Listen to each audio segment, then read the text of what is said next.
Welcome है Italy में। एक ऐसा कंट्री जो बहुत सारी चीजों के लिए फेमस है, जैसे कि फैशन और डिजाइन, आर्ट और आर्किटेक्चर, टूरिज्म और लैंडस्केप्स और इनकी हिस्ट्री। इटली जो है वो दुनिया का सबसे खूबसूरत कंट्री है। न्यूज में हमें सुनने को ये मिलता है कि इटली जो है वो one of the top most visiting country है और खूबसूरत कंट्री है पूरे यूरोप में। जबकि न्यूज में हमें खूबसूरती के बारे में पता चलता है, और अगर हम ग्राउंड रियलिटी को देखें तो ग्राउंड रियलिटी जो है वो कुछ और ही पिक्चर दिखाती है।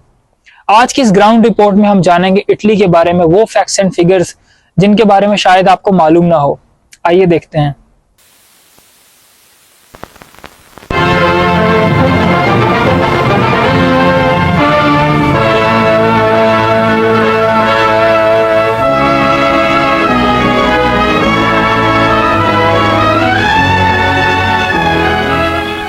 Today, as in the time of Julius Caesar, great interest centers upon Rome. Here on the banks of the Tiber stands the capital of the ancient Roman Empire, with a longer record of continuous cultural and religious importance than any other city. In the old Campus Martius stands the bridge and castle of St. Angelo, built by Hadrian before the time of Christ as a tomb for himself and his successors. Later it became the medieval citadel of Rome.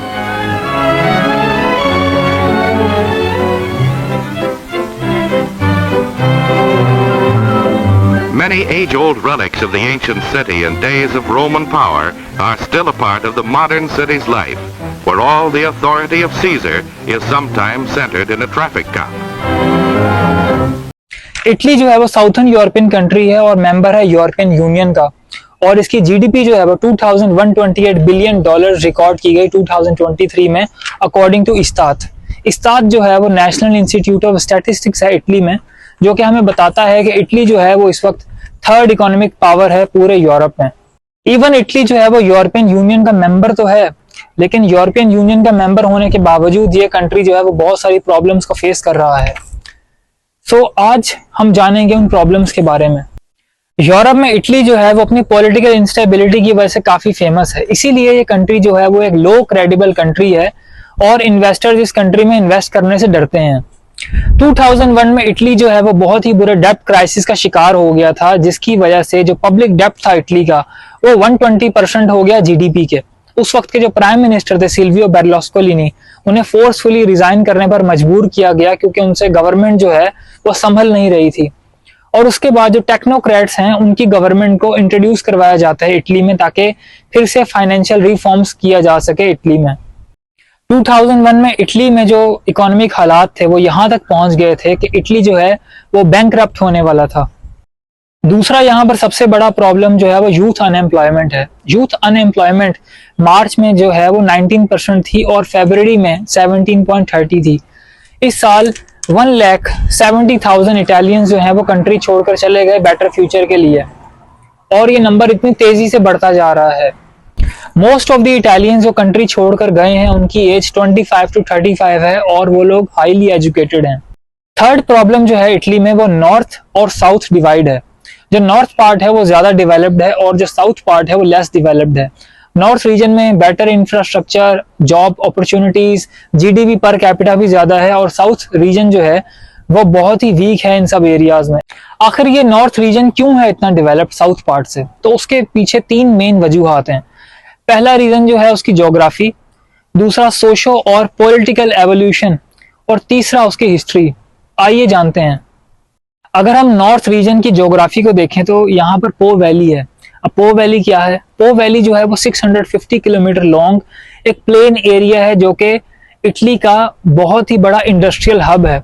इसकी जमीन जो है वो plane है, तो इसीलिए यहाँ पर बहुत ही ज्यादा प्रोडक्शन होती है। और जो पो वैली है वहां पर नेचुरल वाटर रिसोर्सेज हैं। अब नेचुरल वाटर रिसोर्सेज की वजह से यहाँ पर पानी का भाव अच्छा है, तो इसीलिए यहाँ की जमीन जो है वो बहुत ज्यादा फर्टाइल है। और अगर देखें साउथ रीजन को तो वहां पर हमेशा पानी की किल्लत रहती है। जो नॉर्थ रीजन है वहां पर पानी के वाटर नेचुरल रिसोर्सेज बहुत ज्यादा हैं, इसीलिए वहां पर पानी का भाव अच्छा है। अब पानी का भाव अच्छा होगा तो वहां पर एग्रीकल्चर होगी, प्रोडक्शन होगी। और जो साउथ रीजन है वहां पर हमेशा से पानी की किल्लत रहती है, इसीलिए जो नॉर्थ रीजन है वो मोस्ट इंपॉर्टेंट रीजन है इटली का। यही वजह है कि जो नॉर्थ रीजन है वहां पर जॉब अपॉर्चुनिटीज भी ज्यादा हैं एज कम्पेयर टू साउथ। दूसरी बड़ी वजह यह है कि नॉर्दर्न रीजन के पास दो बड़े डीपेस्ट पोर्ट्स हैं, जिनोवा और त्रिस्ते। अब ये दो बड़े पोर्ट्स जो हैं वो गेटवे प्रोवाइड करते हैं मेडिटेरेनियन और इनलैंड यूरोप के दरमियान, ताकि ट्रेड हो सके। तो इसीलिए नॉर्दर्न रीजन को प्रॉक्सिमिटी हासिल है ट्रेड की। थर्ड वजह यह है कि नॉर्दर्न रीजन में नेचुरल वाटर रिसोर्सेज हैं जो कि आल्प्स से बहते हैं। अब इन नेचुरल वाटर रिसोर्सेज से हाइड्रो इलेक्ट्रिक पावर बनती है नॉर्दर्न रीजन में। जो साउथर्न रीजन था वहां पर हमेशा से ही दूसरे एम्पायर्स की हुकूमत रही, जैसे कि बाइजेंटाइन एम्पायर और स्पेनिश एम्पायर्स। तो इन सब चीजों की वजह से वहां पर कोई खास डेवलपमेंट और इनोवेशन नहीं हो सकी, जिससे फ्यूडल सिस्टम जो है वो बिल्कुल बर्बाद हो गया। और जो नॉर्दर्न रीजन था वहां पर सेल्फ गवर्नमेंट सिटी स्टेट्स थी, जिसकी वजह से सिटीजन्स में ट्रस्ट बढ़ा और वहां पर इनोवेशन हुई। अब बात करते हैं इटली की यूनिफिकेशन और इंडस्ट्रियल बाइस के बारे में। 1861 में जब इटली यूनिफाई हुआ तो जो साउथ पार्ट था वो पहले से ही इंफ्रास्ट्रक्चर और डेवलपमेंट में पीछे था। इटली जो है उसने दूसरे मुल्कों की तरह आज़ादी हासिल नहीं की, जबकि ये कंट्री जो है वो यूनिफाई हुआ एक लॉन्ग प्रोसेस के थ्रू, जिसे रिसर्जेंस कहते हैं। यूनिफिकेशन होने से पहले इटली जो है वो चार बड़े स्टेट्स में डिवाइड होता था। पहली state the kingdom of Sardinia, second the kingdom of two Sicilies, third the Papal state, fourth Australian control territories जैसे कि लोम्बार्डी और वेनेतिया। लोम्बार्दिया और ट्रेंटिनो आल्तो अदीज का जो जीडीपी है और जो ह्यूमन डेवलपमेंट इंडेक्स है वो इतना ज्यादा है जिसे कंपेयर किया जा सकता है यूके और जर्मनी के एचडीआई और जीडीपी से। अगर इटली का कॉस्ट ऑफ लिविंग इंडेक्स देखें तो 58.9 है। इसका मतलब ये है कि इटली जो है वो मॉडरेटली प्राइस्ड है as compared to other European countries. और अगर जर्मनी का लिविंग इंडेक्स देखा जाए तो 62.7 है और फ्रांस का कॉस्ट ऑफ लिविंग इंडेक्स 58.0 है। मिलान जो है वो इटली का सबसे एक्सपेंसिव सिटी है। कॉस्ट ऑफ लिविंग इंडेक्स क्या है? कॉस्ट ऑफ लिविंग इंडेक्स एक नंबर है जो हमें बताता है कि कोई भी जगह, कोई भी कंट्री कितनी महंगी है दूसरी कंट्री के मुकाबले में। जैसे कि कॉस्ट ऑफ लिविंग इंडेक्स अगर न्यूयॉर्क का देखा जाए तो वो 100 है, और न्यूयॉर्क का जो कॉस्ट ऑफ लिविंग इंडेक्स है उसे बेस बनाया गया ताकि दूसरी कंट्री से उसका कंपैरिजन किया जा सके। HDI ह्यूमन डेवलपमेंट इंडेक्स, अब ये क्या है? HDI जो है वो एक नंबर है जो हमें बताता है कि किसी भी कंट्री में लोग कितने खुशहाल हैं। अगर किसी भी कंट्री का HDI मेजर करना हो तो 3 चीज़ों को देखा जाता है, हेल्थ, एजुकेशन और स्टैंडर्ड ऑफ लिविंग।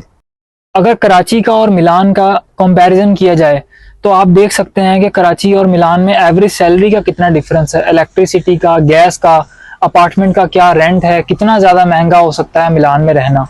टूरिज्म जो है वो इटली की इकोनॉमी का कॉर्नर स्टोन है। नॉर्दर्न रीजन जो है वो 60% इंटरनेशनल टूरिस्ट को अट्रैक्ट करता है और जो साउथर्न रीजन है वो 15% इंटरनेशनल टूरिस्ट को अट्रैक्ट करता है। जबकि साउथर्न रीजन में हिस्टोरिकल फेमस साइट्स जैसे कि नेपोली और पॉम्पी है, फिर भी इंटरनेशनल टूरिस्ट जो हैं वो नॉर्दर्न रीजन में आते हैं। अब नॉर्दर्न रीजन में मिलान, वेनिस, फ्लोरेंस, ये सब सिटीज जो है वो पॉपुलर हैं। एक और सबसे बड़ा मसला इटली का जो है वो यहाँ पर एजिंग पॉपुलेशन है और लो बर्थ रेट है। 2014 से लेकर अब तक इटली की जो पॉपुलेशन है वो 1.9 मिलियन कम हो चुकी है। लास्ट ईयर जो है वो इटली में 3,70,000 न्यू बेबीज पैदा हुए, जो कि 16th एनुअल डिक्लाइन है और ये सबसे ज्यादा लोवेस्ट फिगर है जब से इटली जो है वो यूनिफाई हुआ था 1861 में।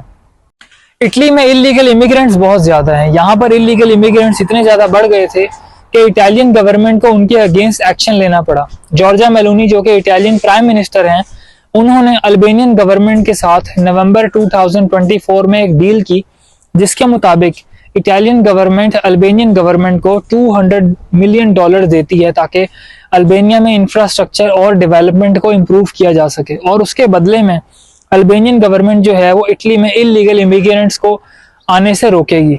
2024 में इटली का जीडीपी पर कैपिटा जो है वो $41,090 रिकॉर्ड किया गया। इटली का जो VAT टैक्स है, वैल्यू एडेड टैक्स, वो 22% है। इटली में कोई स्पेसिफिक GST टैक्स नहीं है, बल्कि जो VAT है वही एक बेसिक कंजम्पशन टैक्स है जो कि गुड्स और सर्विसेज पर चार्ज किया जाता है। अगर इटली के एग्रीकल्चर सेक्टर को देखा जाए तो इटालियन जीडीपी पर एग्रीकल्चर का जो शेयर है वो 1.8% है और यूरोपियन प्रोडक्शन में 14%। इटली में मैन पावर की शॉर्टेज है, जैसे कि टोमेटो प्रोडक्शन के काम के लिए इटली में काफी शॉर्टेज है लोगों की। तो इस काम को करने के लिए मोस्टली जो लोग हायर किए जाते हैं वो अनडॉक्यूमेंटेड इमिग्रेंट्स होते हैं। अगर इटली के इंडस्ट्रियल सेक्टर की बात की जाए तो पूरे यूरोप में इटली जो है वो लार्जेस्ट एक्सपोर्टर है फुटवेयर का, और इटली जो है वो लग्जरी क्लोथिंग के लिए भी काफ़ी फेमस है। और कुछ फेमस इंडस्ट्रीज के अंदर automotive industry, machinery, pharmaceutical industries और केमिकल्स इस कंट्री के बहुत ज़्यादा फेमस हैं। कुछ फेमस इटालियन कंपनीज जो हैं उसमें फेरारी, लैम्बोर्गिनी, वर्साचे, गुची, प्राडा, मजेराती और कॉफ़ी कंपनी लवासा जो है वो पूरी दुनिया में फेमस है। अगर इंपोर्ट को देखा जाए तो इटली जो है वो automotive, car parts, machinery Germany और फ्रांस से इंपोर्ट करता है। ये कुछ कंट्रीज हैं इटली जिनसे इंपोर्ट करता है।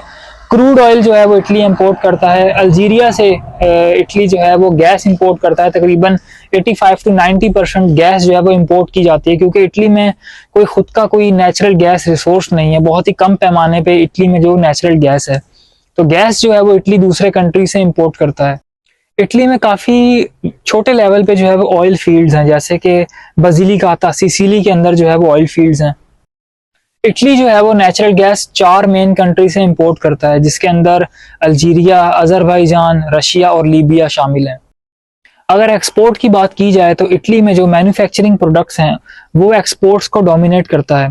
जैसे कि इटली जो है वो मशीनरी और equipment, automobile parts, pharmaceutical, chemicals, ये सब कुछ कंट्रीज को एक्सपोर्ट करता है। तो इटली जो है वो जिन कंट्रीज को एक्सपोर्ट करता है वो ये सब कंट्रीज हैं। और इटली में जो सबसे बिग रीजन है जो एक्सपोर्ट करता है वो लोम्बार्डिया है, फिर एमिलिया रोमाना, फिर जो है उसके बाद वेनेतो, फिर पिएमोंत और उसके बाद जो है वो टस्कनी है। अब बात करते हैं कुछ सजेशंस की। अगर आप इटली में आना चाहते हैं और अपनी लाइफ बनाना चाहते हैं तो मैं आपको सजेस्ट करूंगा कि आप बेसिक लेवल की इटालियन लैंग्वेज A2 लेवल तक लाजमी सीख कर आएँ। और अगर आप यहाँ पर जॉब करते हैं और आप रहते हैं तो आप जो है वो कंट्री साइड में रहें, जैसे कि जो टाउन्स होते हैं आप वहाँ पर रहें। वहाँ पर रहना जो है वो काफ़ी सस्ता पड़ता है एज़ कम्पेयर टू सिटीज़ में, जैसे कि मिलान, फ्लोरेंस, वेनिस, ये काफ़ी महंगे सिटीज़ हैं। अगर आपको ये वीडियो इन्फॉर्मेटिव लगी तो मुझे सपोर्ट करने के लिए इस वीडियो को ज़्यादा से ज़्यादा शेयर कीजिएगा, लाइक करें, कमेंट करें। अपना बहुत सारा ख्याल रखें। मिलते हैं एक न्यू वीडियो में न्यू टॉपिक के साथ।